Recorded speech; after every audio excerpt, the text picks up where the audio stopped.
¿Qué tienen las imágenes del tarot de Marsella para atrapar nuestra atención de una manera tan hipnótica y sugestiva? ¿Cómo es que aún hoy, siglos después de su creación, seguimos enamorados de este tarot? Un tarot de líneas simples, construido con figuras arcaicas e incluso toscas en algunas ocasiones. ¿Por qué seguimos rindiendo culto a estas cartas ancestrales? ¿Y qué estilo o estilos artísticos están detrás de la creación de este tarot tan misterioso? Quizás lo más intrigante acerca del tarot de Marsella es que no es un único mazo de cartas. Estamos ante un modelo, un marco visual, algo que ha permitido el florecimiento de muchas variantes. Acompáñame durante unos minutos para indagar juntos en este mazo que, como verás, nos deja más preguntas que respuestas, más enigmas que soluciones. Y eso es lo que nos gusta.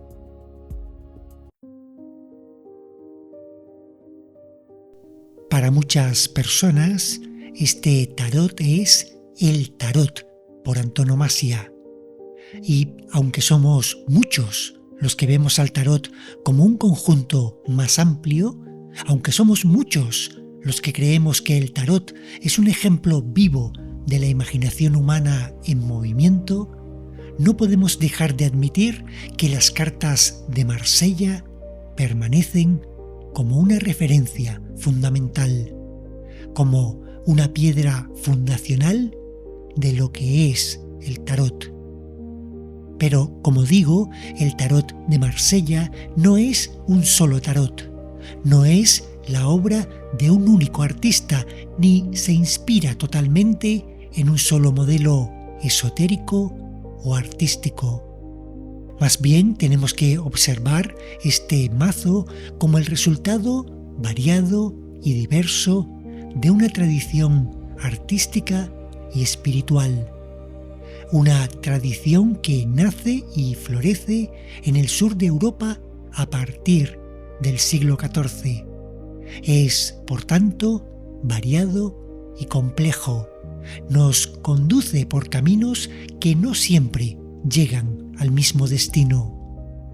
Y esto se debe a que es una obra colectiva que ha permanecido creativa y en constante evolución hasta el presente.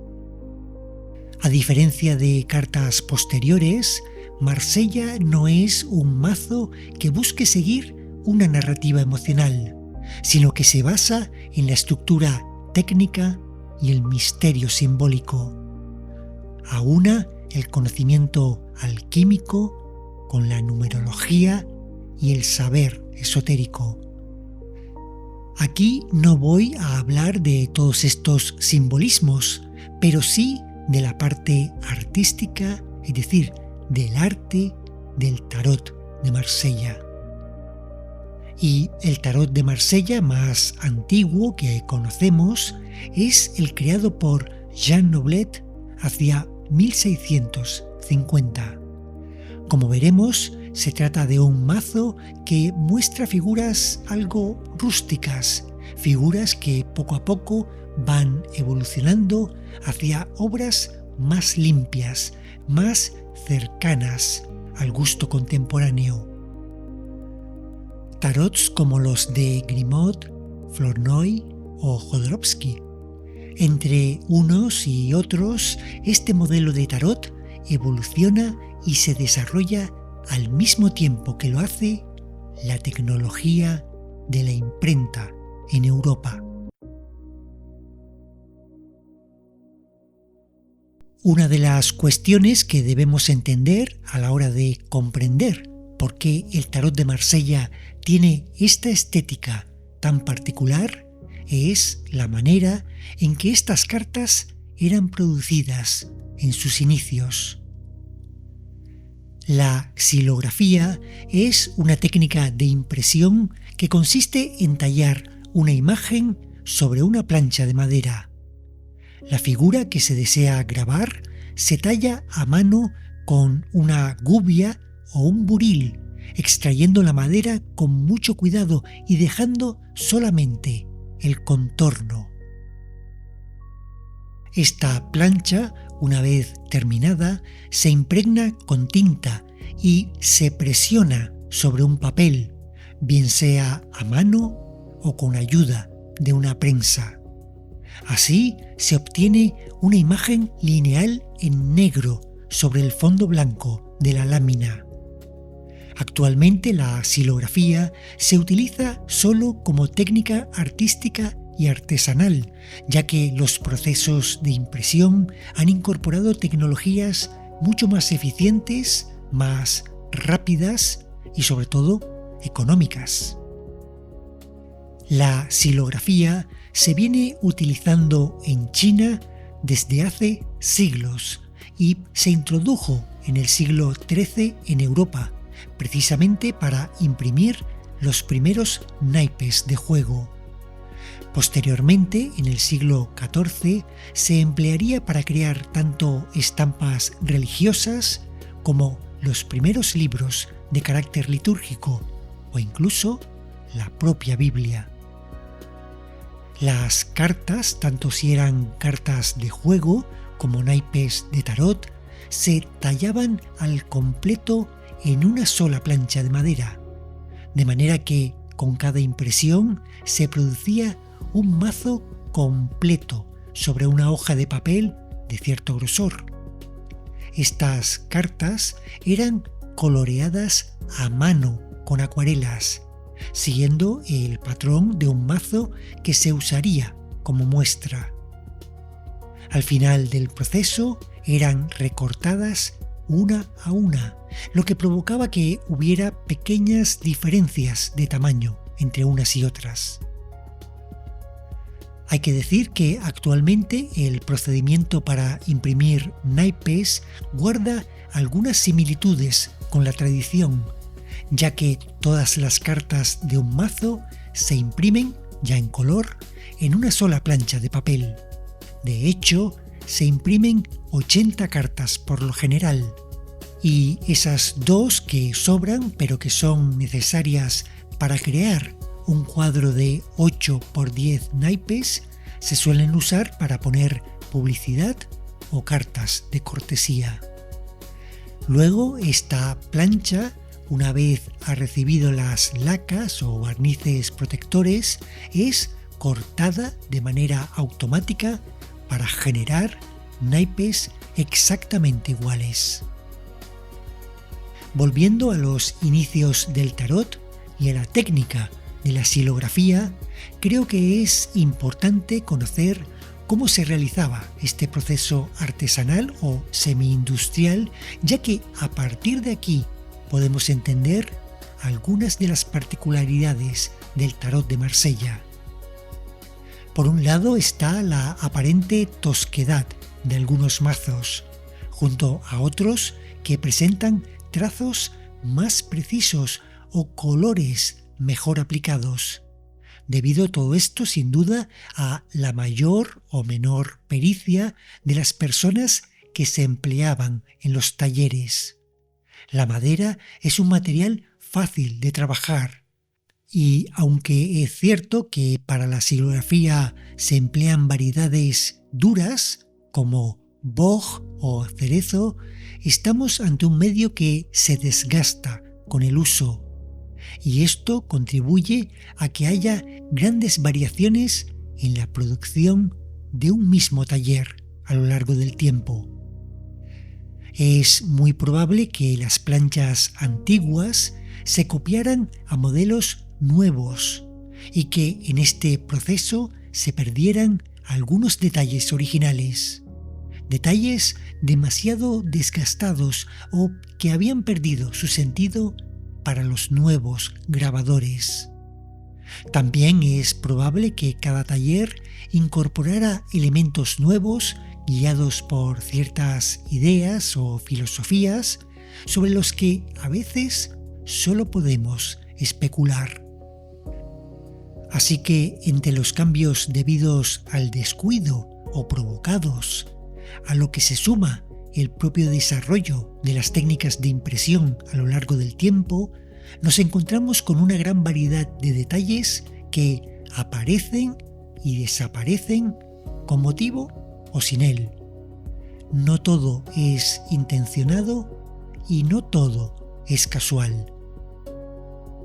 A esto se une el hecho de que, como ya he dicho, las cartas se colorean a mano. Se sigue un patrón de copia y con pigmentos que no siempre son de calidad homogénea.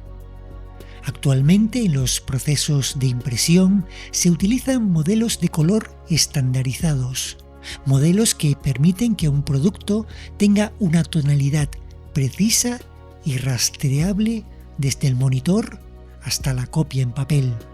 Pero en tiempos más antiguos, los colores se definían de un modo más laxo. Un azul podía ser más claro o más oscuro, y esto no siempre era tan fácil de controlar, ya que no todos los pigmentos se podían encontrar en cualquier momento o no siempre se podían comprar los mejores. El color azul, sin ir más lejos, era uno de los más caros de obtener y cada artesano o artista lo usaba en la medida en que podía disponer de él. De este modo podemos ver cómo a través del tiempo este tarot fue cambiando, quizá en parte por un proceso de perfeccionamiento filosófico o esotérico, pero también por cuestiones técnicas, artísticas, económicas e incluso por errores y añadidos casuales.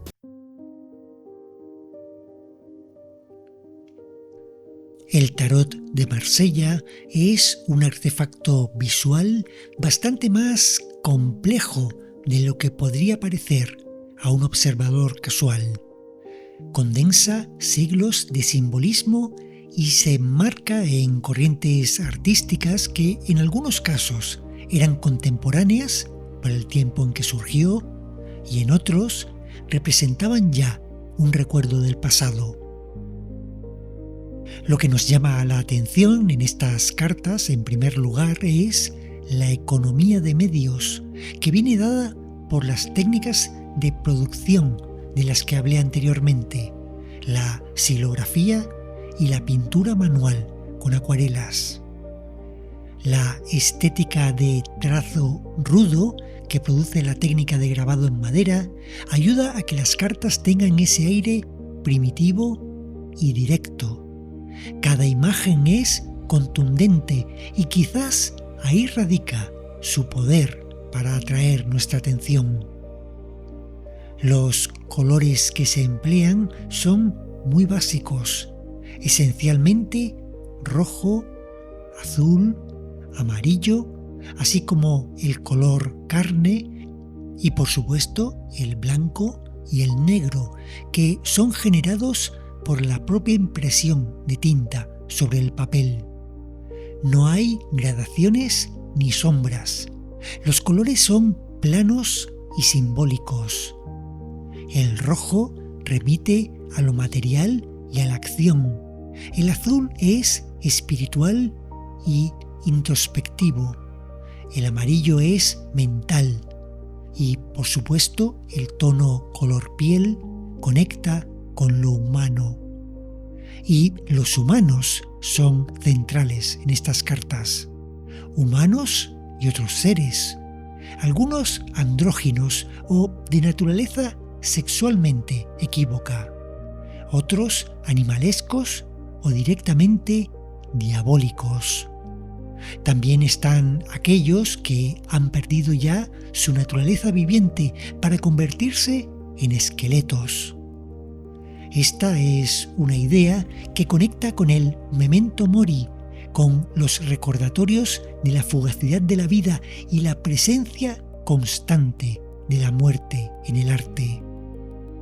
Recordemos las danzas macabras que podemos observar en iglesias medievales, así como de manera alegórica en películas del siglo XX como El séptimo sello de Ingmar Bergman. La composición de las cartas suele ser axial, buscando un equilibrio visual y una simetría que sugiere orden cósmico. Es cierto que muchas figuras tienden a mirar hacia un lado izquierdo o derecho, pero otras nos miran de frente. Hay anacronismos en las vestimentas. Algunos personajes muestran roles claros a través de su vestuario, pero lo hacen vistiendo ropajes que mezclan modas del siglo XV al XVII. Esto sitúa a las imágenes en un tiempo mítico, fuera de la historia cotidiana. Hay que entender que el tarot de Marsella es arte popular. A diferencia de los juegos de cartas previos como el Visconti, creados de manera artesanal y artística para una élite, este tarot se produce en grandes cantidades, grandes para los estándares de la época, en un proceso que está a mitad de camino entre la artesanía y la producción industrial. Por eso no encontraremos en este tarot grandes obras de arte o una concepción grandiosa del arte, pero sí una conexión directa con el pueblo. De hecho, se percibe una cierta resistencia conservadora ante movimientos artísticos que se van generando en las cortes.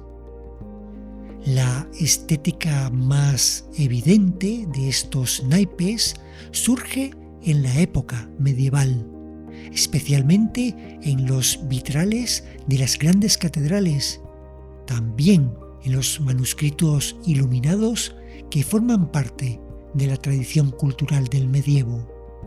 Estos referentes eran evidentes y comprensibles incluso para el pueblo iletrado, puesto que estaban diseñados como una forma gráfica de expresar el conocimiento sagrado, más allá de la palabra escrita.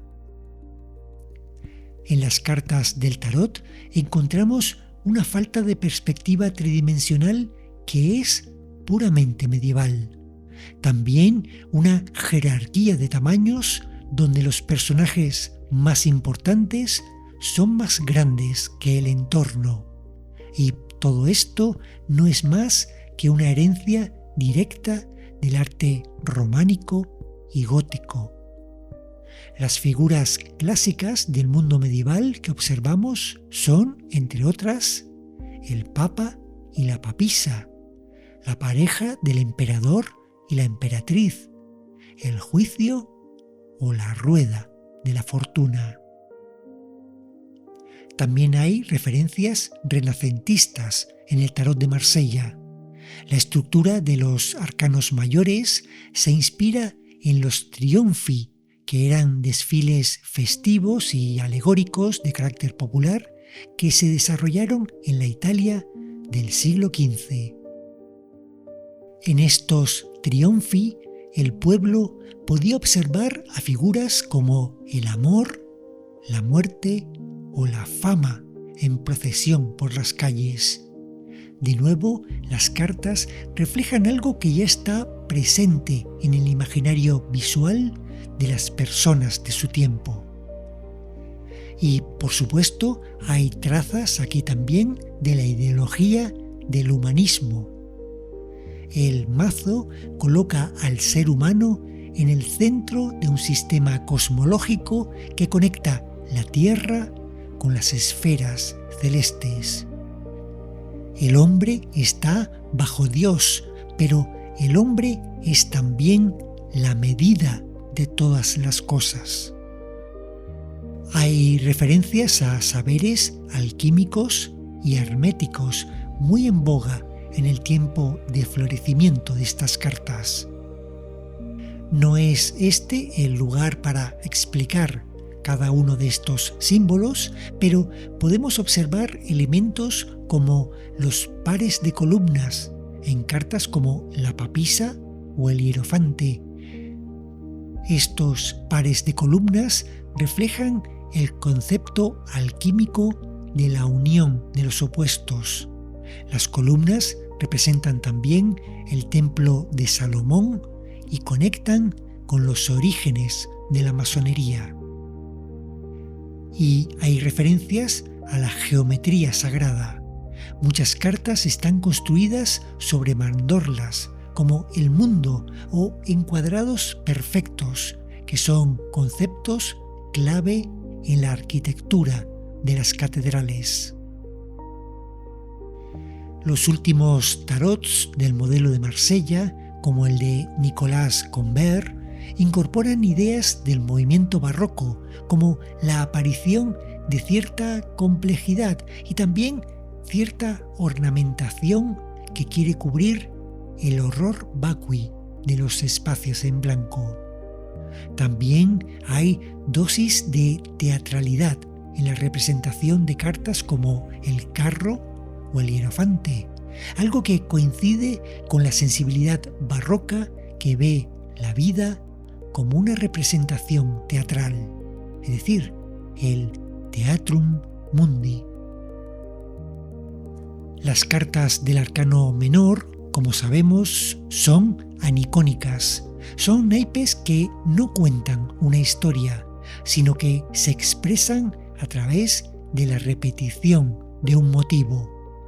Es geometría pura, es simetría, pero también representan un desafío intelectual, porque para poder descifrarlos hay que recurrir tanto a la numerología como al simbolismo de los 4 elementos. A diferencia de tarots modernos como el Rider-Waite, aquí hay que usar la mente más que la intuición. Muchas cartas están diseñadas para ser espejos unas de otras o para ser leídas en parejas. El emperador y la emperatriz son un ejemplo. Estos juegos duales están conectados también con las miradas, que pueden cruzarse o bien pueden estar dirigidas en sentidos opuestos, según cómo se sitúen los naipes en una tirada. Por último, en este apartado, quiero dejar constancia de los errores o anomalías que quizás trasladen un sentido. Números romanos como el 4 o el 9, mal escritos, que revelan errores o, como dice Alejandro Jodorowsky, un simbolismo acerca de la progresión del significado. Hay personajes con dedos de más o incluso palabras mal escritas en un francés arcaico. ¿Dónde está el error y dónde está la intención? Quizás haya un poco de uno y un poco de la otra. Nunca lo sabremos, porque, como digo, podemos caer con facilidad en el error de la sobreinterpretación de estos naipes. Como ya he comentado, el primer tarot de Marsella del que tenemos copia es el de Jean Noblet. Es, sin duda, el más primitivo y tosco, pero también el más genuino. Su fecha de creación se puede datar en torno a 1650 y no fue creado en Marsella, sino en París. Los colores de este mazo son terrosos y opacos, con una paleta muy limitada. Marrones, ocres, verdes apagados, rojos oxidados, aunque hay que tener en cuenta que solo disponemos de una copia incompleta que se conserva en la Biblioteca Nacional de Francia. No sabemos qué variantes pudo tener, si las tuvo, o si los colores que contemplamos eran homogéneos en todas las reproducciones de este mazo. También conviene señalar que las cartas muestran nombres en un francés arcaico y que contienen faltas de ortografía. Llaman la atención naipes como el mago, quien no porta una vara, sino que tiene un dedo que realmente parece una figura fálica. ¿Acaso se trata de un error de copia o más bien es una referencia al carácter masculino y activo de esta carta? Con estos tarots antiguos, uno siempre tiene cierta prevención a sobreinterpretar aspectos que quizás no siempre son lo que parecen. Aún así, en algunas reproducciones modernas de este tarot, este elemento ha sido borrado, cosa que no ocurre en la interpretación más fidedigna de Jean-Claude Flournoy. Aquí la muerte conserva su nombre, algo que no veremos en mazos posteriores. El diablo tiene un segundo rostro que parece apesadumbrado en su vientre, y el loco ve sus vestiduras completamente desgarradas por su animal acompañante y, sí, nos muestra alegremente sus genitales. Sin duda, eran tiempos más libres que los actuales. Además, este tarot, aun siendo algo primitivo, es el que conserva menos influencia cristiana en su simbología. Un tarot contemporáneo a este es el de Jacques Vieville.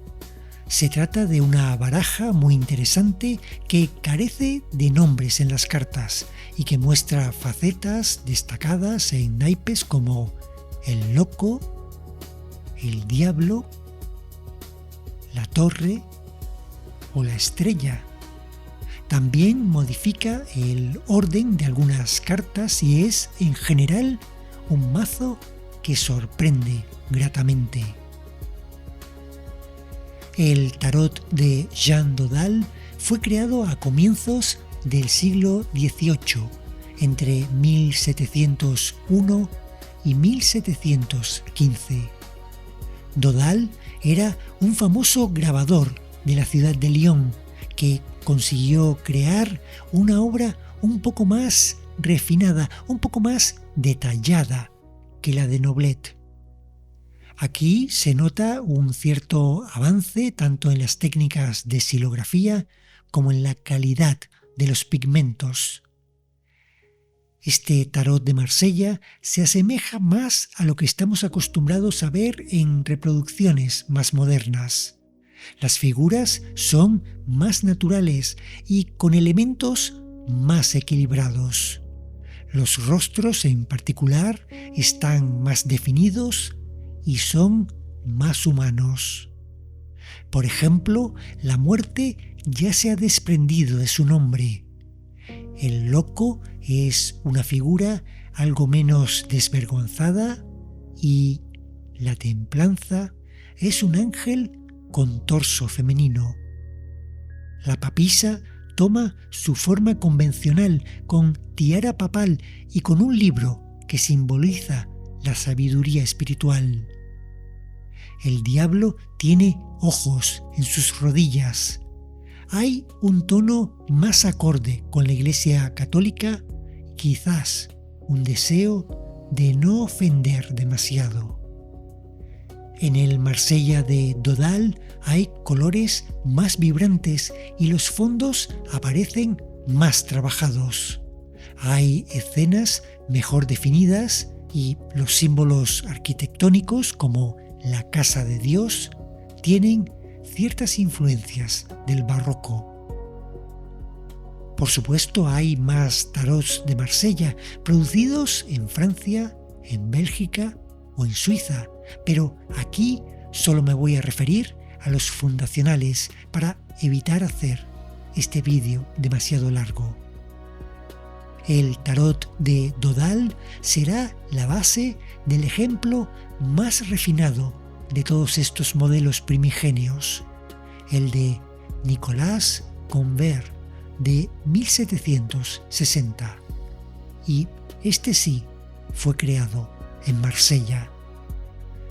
Probablemente el tarot de Convert sea el ejemplo más conocido y con el que casi todos nos introdujimos en el modelo de Marsella. Imágenes que son auténticos iconos, colores definidos y variados. También una mayor consistencia simbólica a través de todas las cartas. En 1930 el editor Grimaud lanzó una versión moderna del tarot de Convert, dirigida por Paul Marteau, pero paradójicamente lo que vino a ser una revolución en el arte de la impresión, es decir, los métodos modernos de principios del siglo XX, también significaron una degradación en el ámbito cromático. Los colores se simplificaron para poder crear una obra que fuera reproducida en masa por las primeras máquinas de cuatricromía. Las líneas del tarot de Convert son aún más claras y están mejor definidas. Los rostros evolucionan, así como las posturas de los personajes. Todos los elementos canónicos del tarot de Marsella están aquí. Los colores son rojos intensos, azules profundos, amarillos dorados, verdes y ocres. Las composiciones más equilibradas lo hacen también más agradable a la vista. En 1997, el artista Alejandro Jodorowsky se basó en el tarot de Convert para crear su versión revisada, una versión muy popular en la actualidad. El tarot de Jodorowsky emplea una paleta cromática mucho más rica, mucho más contemporánea y añade elementos nuevos en las cartas. Desde mi punto de vista y más allá de mis discrepancias con el relato jodorowskiano del tarot, creo que estamos ante el Marsella más hermoso con el que podemos contar actualmente. Como vemos, el tarot de Marsella, que en el primer siglo de su existencia ni siquiera era marsellés, es un modelo complejo. Es un conjunto de mazos que carecen de un autor definido, unas cartas que fueron evolucionando a través de diferentes miradas y creadores variados. Es un tarot que aún hoy, a pesar de su aspecto tosco, o quizás precisamente por él, nos fascina y nos encanta. Cuando manejas el Marsella, sientes que estás tocando la historia viva del tarot. Y solo por eso, por ese legado de siglos, merece la pena disfrutarlo en todas sus versiones. Si has llegado hasta aquí, quiero darte las gracias por tu tiempo y tu atención. Te recuerdo que yo soy Octavio Deniz y si te ha gustado este contenido, compártelo, dale un me gusta y si no te has suscrito a este canal, me encantaría que lo hicieras. Hasta pronto.